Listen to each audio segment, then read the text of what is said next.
भगवान का अस्तित्व, ये तो आपकी मान्यता अथवा हठ धर्मिता पर निर्भर करता है कि आप ईश्वर के अस्तित्व को मानते हैं या नहीं। यदि आप ईश्वर को किसी सातवें आसमान पर बैठा व्यक्ति समझते हैं तो आप सर्वथा गलत हैं। यदि किसी अघोरी तपस्वी को ढूंढने कैलाश चले जाते हैं तो भी निराशा ही मिलेगी, और यदि आप उसे घट घट वासी मानते हैं तब तो उसे स्वयं में ही देख सकते हैं। एक आस्तिक और नास्तिक लड़ेंगे कि ईश्वर है ही नहीं। दोनों एक दूसरे को तर्क दे गलत साबित करना चाहेंगे, पर कुछ हाथ नहीं आएगा। कुछ वैज्ञानिकों का कहना है कि नहीं है ईश्वर, पर कुछ अनुभवी संतों का जैसे विवेकानंद, रश खान, पैगंबर, बुद्ध, महावीर का कहना है कि वो है।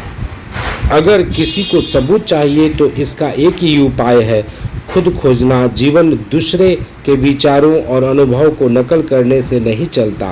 विवेकानंद जी का अनुभव आपका अनुभव नहीं बन सकता। पता लगाने का एक ही उपाय है, खुद खोजना, खुद जानना, बिल्कुल उसके अंत तक। फिर जो आपका उत्तर आएगा, आपका अनुभव आएगा, वो होगा सबूत आपका। बाकी दूसरे का कुछ भी कहा आपका सबूत नहीं हो सकता। स्वयं का अनुभव ही सबूत है। आपके जन्म से लेकर मृत्यु तक आपका हृदय, श्वास, मस्तिष्क बिना रुके चलते रहते हैं। यदि ये सचमुच हमारे वश में होते तो क्या हम इन्हें कभी बंद होने देते? यदि आपके आसपास कोई ऐसा कार्य हो रहा हो जो आपके अथवा किसी भी मनुष्य से संभव न हो, तो आप मानेंगे कि साधारण मनुष्यों के अतिरिक्त भी कोई शक्ति है। जिसे हम भोजन कहते हैं, उससे हमें शक्ति मिलती है। रक्त, मज्जा इत्यादि भी बनता रहता है।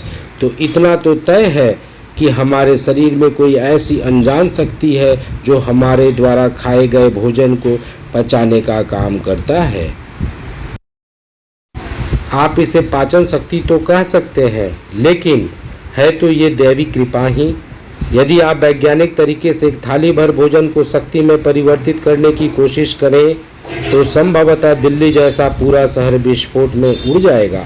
लेकिन ऐसे परिवर्तन रोज आपके अपने शरीर में होते रहते हैं और आपके जैसे करोड़ों लोगों के शरीर में, बिना किसी क्षति के। वैज्ञानिक जीवन प्रक्रिया के जड़ तक तो पहुंच गए हैं, लेकिन उत्पत्ति करने में सर्वथा विफल रहे हैं। परखनली में बच्चे पैदा करने के लिए भी शुक्राणुओं को मानव शरीर से ही लिए जाते हैं। तत्पश्चात पुनः वापस स्त्री के गर्भ में ही स्थापित करना पड़ता है। किसी भी प्रकार की उत्पत्ति प्रभु के बिना संभव ही नहीं है।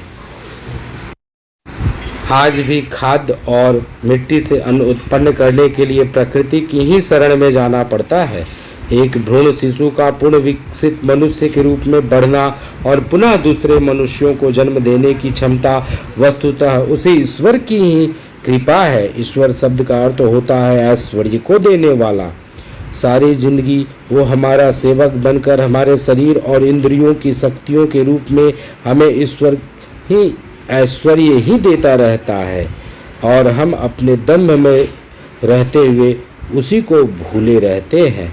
यह ज्ञात शक्ति जिसे दुनिया भर में विभिन्न नामों से जाना जाता है, आप भी उसे किसी भी नाम से पुकार सकते हैं, लेकिन उसके अस्तित्व को नकार नहीं सकते। उस शक्ति पर किसी भी देश, समाज, धर्म, संप्रदाय आदि का एकाधिकार नहीं है। व्यर्थ की बहस से बचें। इसका पता लगाना बहुत आसान है। अस्तित्व उसका होता है जिसे हम प्रत्यक्ष जानते हैं। जिसे नहीं जानते उसकी बस कल्पना कर सकते हैं, जैसे सपनों का राजकुमार, सपनों की राजकुमारी और सुखी संसार। हम सभी जानते हैं कि हमारे माता पिता हमारे भगवान हैं, लेकिन मानते नहीं, क्योंकि उनके भी माता पिता हैं और वो भी नहीं मानेंगे। ये एक ऐसा जीता जागता दुर्लभ सत्य है जिस पर सभी एक मत होंगे, बाकी एक्सेप्शन अपार्ट। जन्म लेने के बाद समझदार होते ही हम जो कुछ भी देखते हैं, अनुभव करते हैं, उसे सत्य मानते हैं। जो कल्पनाएं होती हैं उसे गंभीरता से नहीं लेने का अनुभव करते हैं। हिंदू धर्म अर्थात सनातन धर्म का इतिहास सृष्टि का आधार है। इसे आज की वैज्ञानिक भी मानता है। किसी ने भी बिग बैंग या बैंग की खोज कर ली, लेकिन सृष्टि का अंत या प्रारंभ का पता नहीं लगा सके।